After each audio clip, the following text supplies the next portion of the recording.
Hello everyone, this is a video lecture for Chapter 3, Section 2 of Algebra 1314. We are doing polynomials today. Oh yeah. So polynomials look like this. Perfect, right? Nah, what? So just as a quick example, x cubed plus 7x squared minus 8x minus 1. I don't know, something like that. So it has powers, integer powers. And they descend down typically. That's how we normally should write them, at least. The one up front should be the biggest power. I like to call him the boss because he's the boss. He's got the biggest power. We'll talk about that a little bit more. That's all Chad definitions. Hello, I'm Chad. Anyways, polynomials should have, do have, just polynomials have, and I'm just going to write this up here.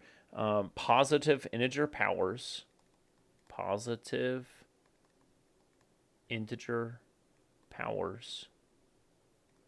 of x, I guess. Okay, that's, yeah. I'm just looking at my my notebook there. Positive integer powers. That means like the 3 to 2. This is a 1. There's technically a 0 right here. Let me say that. So, I mean, I know that doesn't really make sense, but there's no x there, so yeah, whatever. Whenever there's an x, it has to be a positive integer. So, degrees of the polynomial, that's the biggest power. So, the biggest power. It's the one up front generally. So, again, this guy right here, that would be a 3. The leading coefficient is the number in the front. The number in the front. So, just another quick example. Let's just say I had 7x cubed minus x squared plus 9. I don't know, something like that. So this would be the degree, would be 3. And then this is 7 is going to be the leading coefficient. Again, that's my boss. My boss is kind of telling me these things. And he should be up front. If he's not, well, they just made it weird. Okay. So they say, which one is a polynomial? And if it is, give the degree and the leading coefficient. So is this a polynomial? Positive integer powers? Yep, 6 and 3, we're good to go. So I would say, yes, that's a polynomial. The degree would be that 6.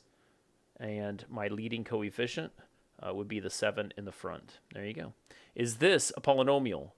No, because this right here, if you went to the side, it's actually a negative 1 power. If you go back to like the exponent stuff, anything in the denominator is a negative. So is that a positive integer? No. So not a polynomial. Is this one a polynomial? Again, you have to almost zoom in. That's a no, because that's a negative 1 power. So I would say no again.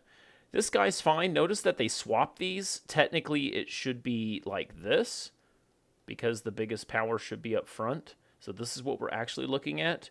4, 3, whatever. Yep, that's a polynomial. So we're good. Degree is a 4. Leading coefficient is a negative 2. That's fine. Again, you can't have negatives in the powers, but negatives up front, that's whatever. That's fine. This one. Oh no, it's got fractions. It's fine. Again, positive integers. Yeah. The 3, that's a 1 right there. We're good to go. So the degree would be a 3. Leading coefficient, again, is the number in the front, would be a 1/3. And then finally, this guy is not a polynomial. Notice that it's 6 to the x. It's like flipped. If you had x to the 6, then we're cool.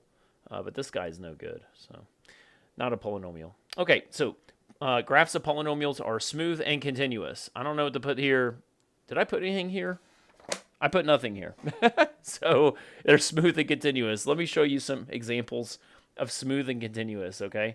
So, and I'm going to do elevator music. So, da-da-da, da-da-da, da-da-da, da-da-da, da-da-da. That was some smooth math jazz. Smooth and continuous all day long, 24/7, coming right at you. On the radio. I'm just making stuff up because I think it's funny. Notice that everything is smooth and continuous. Smooth means that it's all smooth. There's no jagged edges. Continuous means I didn't ever pick my pin up from the paper. So that one's cool. We like it. It's a polynomial. It's still just kind of crazy looking, but it still works. Let's do not smooth. So not smooth. So here we go with the elevator music. See, that's not smooth, is it? Look at those tiny little jagged edges. Ew. Not smooth. Not cool. That was not smooth math jazz at all. No good. And then let's do not continuous. Not continuous. What would that be like? Da da da da da da da da. It's like, did you skip? Did you skip in there? Not smooth math jazz. Whenever it skip out on you. That was just me. I made that up. That was not. That was just me. I was making fun. Anyways, smoothly continuous. I have too much fun with this stuff. Okay, so in behavior, leading coefficient test. This is huge. This is big time. I call it in behavior. So that's important. So here we go. It's kind of like a formula, but it has 4 pictures for your formula. Let's go through it. Here we go. So just as a prototype, let's just say I had a positive x squared. And I want to graph it. What it graphs like, it looks like this. Okay, cool. I'm wanting to know what's at the end behavior. Like, what are those arrows doing? And notice that they're both going up. And so let's do some work here. If you have a positive in the front and you have an even power, then it's going to be rising on the left and it's going to be rising on the right. You can see they're both going up. Okay, so I'm only looking right here at where the arrows are going. That's it, okay? They'll use the word rising and then falling. Just arrows is fine enough right now. Anyway, so here's another one. Y equals a negative x squared. So this one looks like this guy. But notice that it's because there's a negative in the front, yet it's still even. And so this is going to be falling on the left, falling on the right. I would recommend you actually writing fall and rise and all that stuff. I'm just lazy. So anyways, they're both going down. So even means they're going the same direction. Okay, so if you see even, they're going the same direction. Positive up, negative down. Pretty simple. Here's another one. So we got positive x cubed. Notice that we have a positive in the front, and this is odd. So odd is different. They switch sides. So this is going to be falling on the left, rising on the right. Notice that on the left side it's going down, but on the right side it's going up. So there you go. And then, of course, last one, negative and odd. So we got a negative in the front, and we got an odd power. It should be rising on the left and falling on the right, because it's basically just flipped. So rising on the left, falling on the right. There you go. So this is kind of like a big formula. Whenever they say, hey, find the end behavior, I would have this kind of like, I don't know, set aside or written down on the side. You can just flip to it real quick and say, oh, which one does it, match up to? That kind of thing. Of course, you can use Desmos. I don't know if Desmos graphing would be the best for all this. Like, let's just do this guy. So you can see, yeah, my graph is cool. So I'm going to ask you, looking only at this graph, don't look over here. Look at the graph. What's the end behavior? Where are the arrows? And it doesn't have arrows, but we can see that it's going up on both sides. So that kind of thing, it's good. Here, like, look at this guy. Down, up. But when it gets a little bit more, like, fantastical, and we do something kind of like this, like, okay, tell me the end behavior, and you're like, I don't know. And you can zoom out, and then you can kind of see a little bit more of it. But Desmos graphing is not perfect for it, okay? If it was, I would just say, oh, just look at the graph. But it's not really that way here, okay? Have this around. It's very important, very handy. So let's use it on a couple. So these are directly from the homework. Look, I'm looking at my boss. Again, my boss is determining what's going on. Notice that we have a negative, even. All right, negative, even. Hold on, negative, even. Oh, right here, negative, even. So I'm going to be falling on the left and falling on the right. This guy. And yes, I could have just graphed this one, but here, let me show you. I'll go ahead and graph it. That's fine, yeah. Oh, well, I guess it does look pretty good. Doesn't always look that good, okay? It doesn't always. So I guess you could have just matched it up. But you could see it's falling on the left, it's falling on the right, and that's where my arrows are going right here, okay? Let's do this one. So which one is it? Again, here's my boss. I got a positive 3 in the front, and then I have an odd power. So positive, odd. Let's go back. Positive, odd, right here. Positive, odd. Falls on the left, rise on the right. Falls left, rises right. You see it there? Falls left, rise right. Cool. Again, though, if you wanted to use Desmos, so far everything's been looking pretty good. But this here, there's no way, right? There's no way. There's an 8 in the front. Smooth math jazz. Okay, yeah. See, that's not really handy. You zoom out a little bit, it's a little bit better, but nah, I wouldn't trust this stuff. Okay, glad we talked about it. So, new topic: zeros, and I guess there's other names for them. So, solutions, roots. I don't know. What did I write down? I wrote a question. Oh, x-intercepts. There you go. X-intercepts. There you go. So the blank will tell you how many zeros. Okay, that's the degree. Yeah. Okay. And kind of like a hard break, kind of, this is like related, but it's its own new topic called multiplicity. Multiplicity is how many times a particular zero occurs. So I need to give you a quick example here. Let's say that I got x minus 4 squared and then x plus 3. Now, I'm going kind of deep into both of these real quick because, we got a lot of them coming up. Okay, so I'm going to do that. But let me show you through this example how this kind of thing works. So first off, I don't really care about this degree, honestly. I just care about where the zeros are and stuff. So right here, we're going to solve for x on each one of these. And this is the zeros. So I'm going to solve for x. X equals 4 and x equals negative 3. Now, it's very simple. All I did was I switched the sign. On the side, just for a second, let's just set each one equal to 0. I add 4 to both sides. And then x is equal to 4. So that's how I got it. You just switch the sign, okay? If it's negative, now it's positive. Positive, now it's negative. But we have to keep going. There's a little bit more involved with this. Notice that there's a 2 power here. That would mean there's 2 of them. And that's that multiplicity. So I would ask you, hey, what's the multiplicity? And you would say, oh, it's 2 because there's 2 of them there. But what about this guy? How many did you see here? That's technically a 1. It's an invisible 1. So I would ask, what's your multiplicity? You would say a 1. Now pause.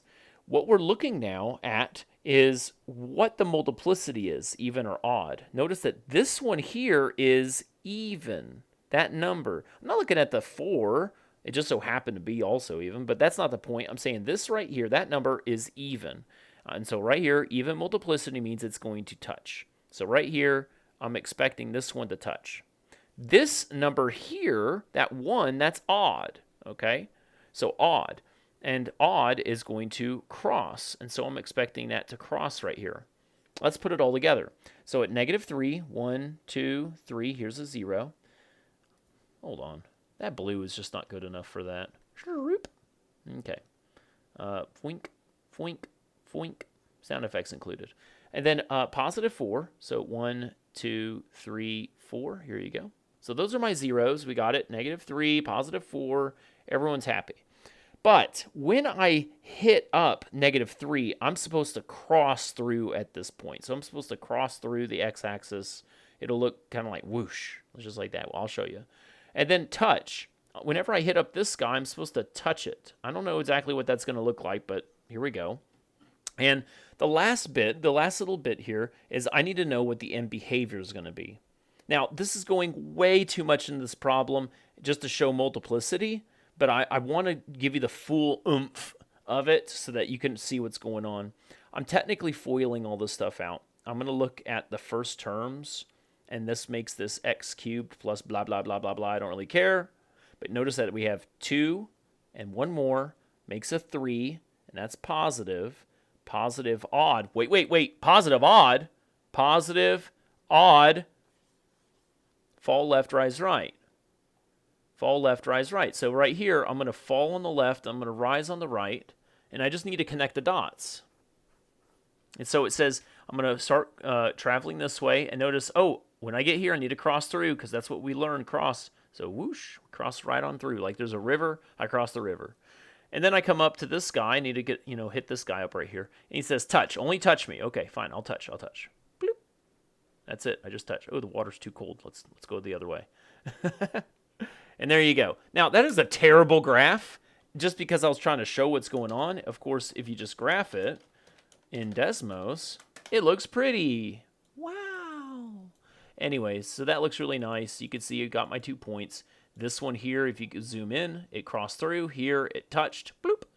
And there you go. So could I have just used Desmos to kind of get all this stuff?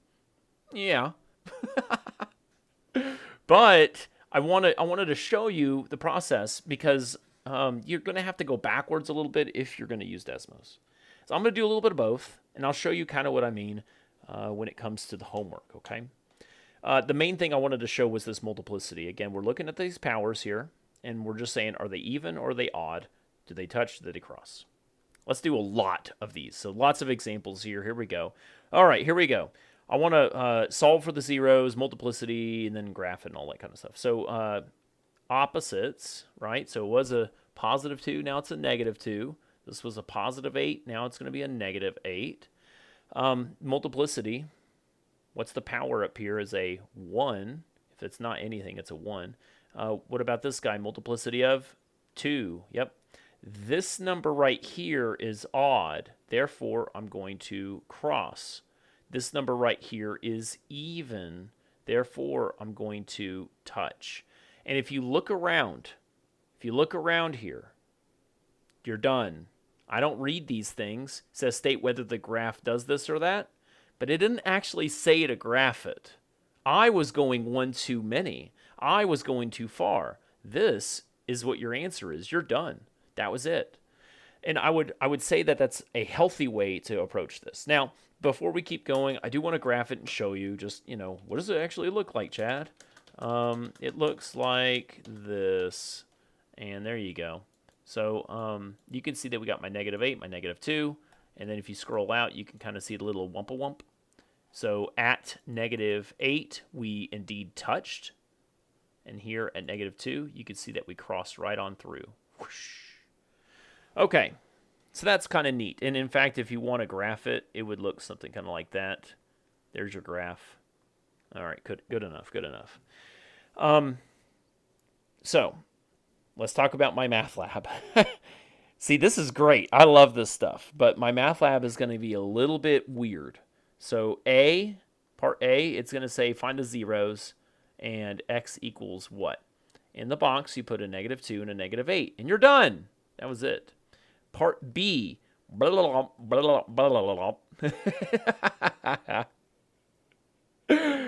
sorry. And you're going to have to pick options, and you're going to say that there are 2 zeros, because, there's 2 different answers, right? And then this is where it gets really, really funky. I actually want to erase this so that I can get a little bit more room. Erase? Oh, it's kind of working. Chugga. I think, if I click it? Wow, this is so not the coolest eraser in the world. I'm going to erase this if it's the last thing I do. Okay, actually, I'm not, because I give up. I give up. So it's just, I'm stuck there. Okay. Part B. Let's talk. So you picked the option that said 2 zeros. Okay, awesome. Great. So then it says, what is the multiplicity of the smallest zero is blank. And then it says the multiplicity of the largest zero is blank.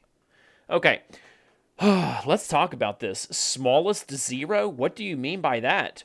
What they mean is the most negative. There, look, I put it all together. Look at that funny. They're saying the most negative number.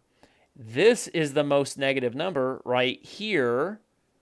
What is the multiplicity that's attached to it is 2. Okay? When it says the largest zero, they're trying to say the most positive. And in this case, the most positive is technically the negative 2. So this is what they're talking about right here. That's what they're talking about. What's the multiplicity that's associated with it? A 1.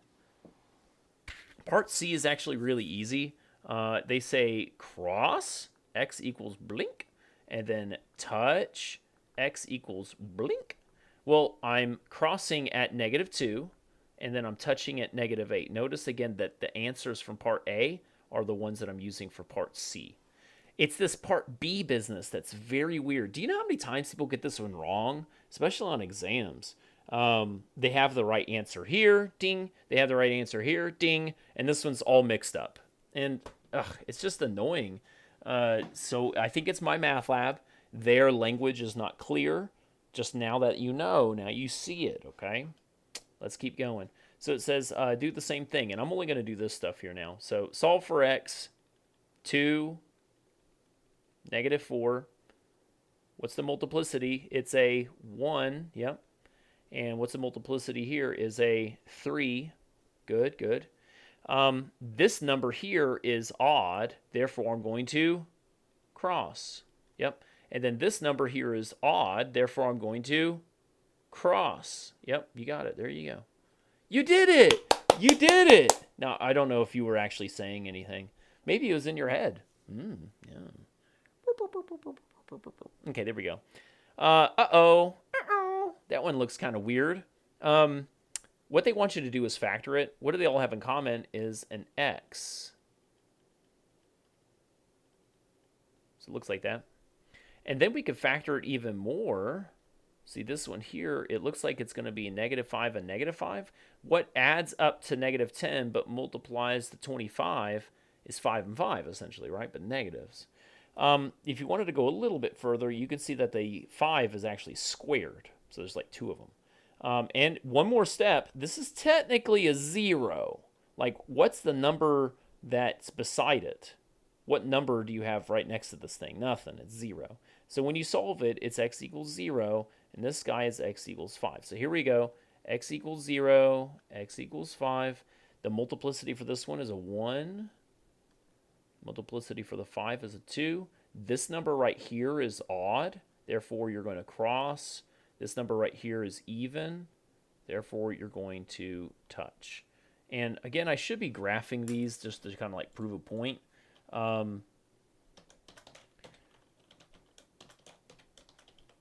Cool. Okay. So looking right here, do you see these? Could I have gotten my answers of 0 and 5 immediately? Yeah. Could I tell you that they cross or they touch? Yes. Can you tell me what the multiplicities will be? So you got this part, you got this part, you got this part, you got that part. So I'm just missing those middle pieces, right? Well, here's the thing. Let's think backwards for a second. You got cross. Well, you cross when you have an odd multiplicity. And what's the first odd number? Just take a guess. 1. Touch means you have an even multiplicity. What's the first even number? 3. No, I'm sorry, 2. I was messing up. 3. So I got to say, though, that right here, see odd, this is 3. That's what I was kind of thinking. Odd is 3, but odd is also 1. I wouldn't say it's the most reliable way of doing things, but you can kind of work it out a little bit. Okay. This one is just mean. Look at that 6 in the front. Ugh, you know what I'm going to do? Desmos. I'm serious. Whenever it's just mean like this, just go ahead and see if this is easy somehow. Oh. I don't want to factor that, so I think we can do it like this. So, okay, I have answers, but you know how they're going to want it in decimal form? I'm sorry, in a fraction form? And we have decimal form? So we need to switch it. So what I'm going to do is -2.5, fraction action. Ooh. Ah. Okay, and then this one here, 1.333, fraction action. What do we got? We got, ew.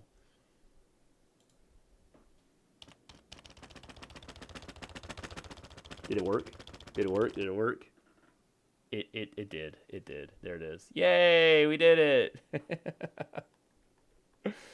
And then, of course, you could do your multiplicity and stuff. Now, notice that both of them are crossing right through. Also, this right here, the degree is telling you how many total numbers you have. So I got 2. So that must be 1 and 1. And that works for all these guys. Notice here we have a 1 and a 2. If you add them, you get 3.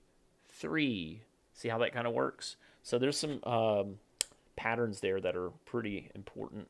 odd, cross, and you could just look at it, it's crossing right there. So there's your answer. Cool. And moving on. I didn't have to actually factor it.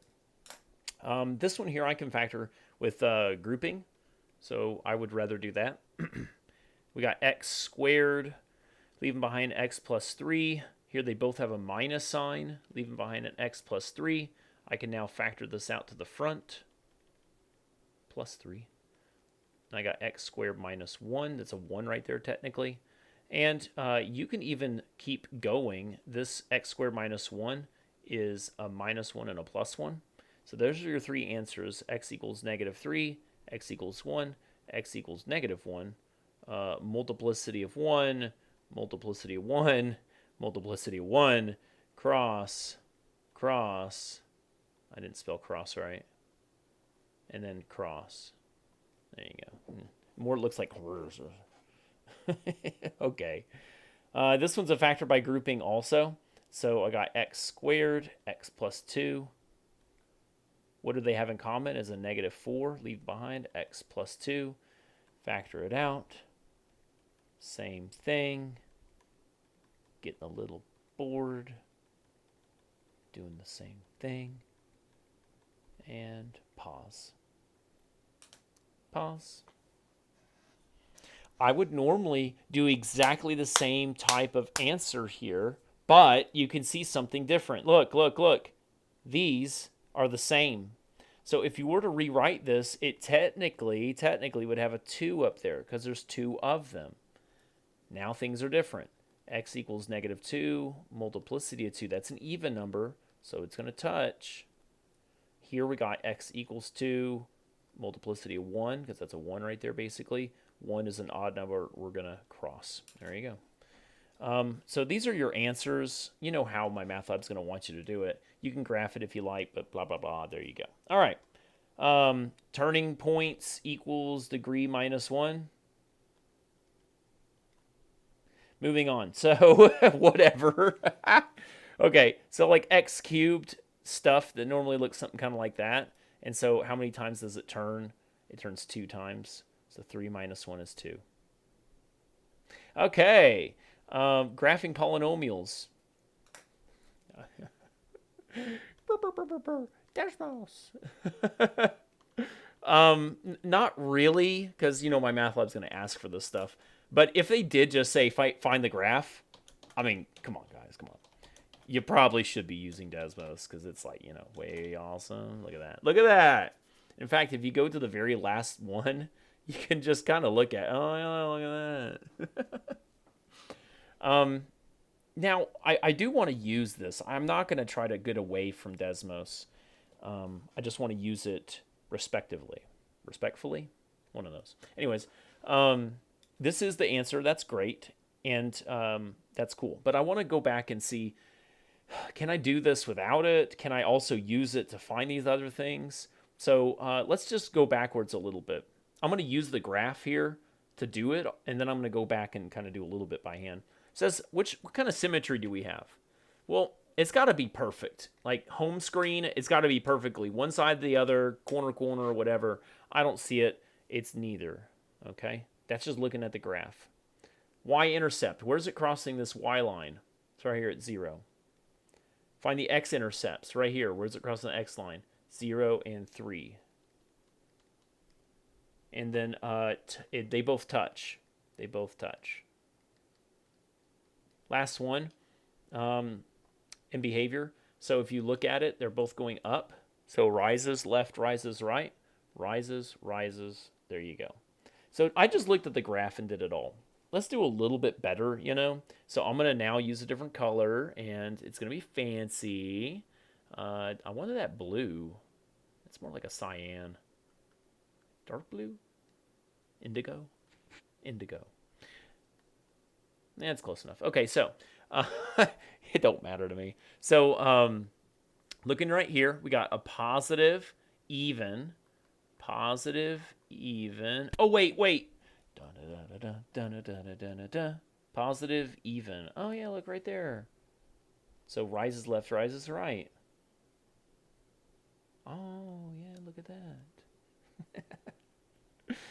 says find the x-intercepts. They're like saying solve, basically. And we can factor. What do they all have in common?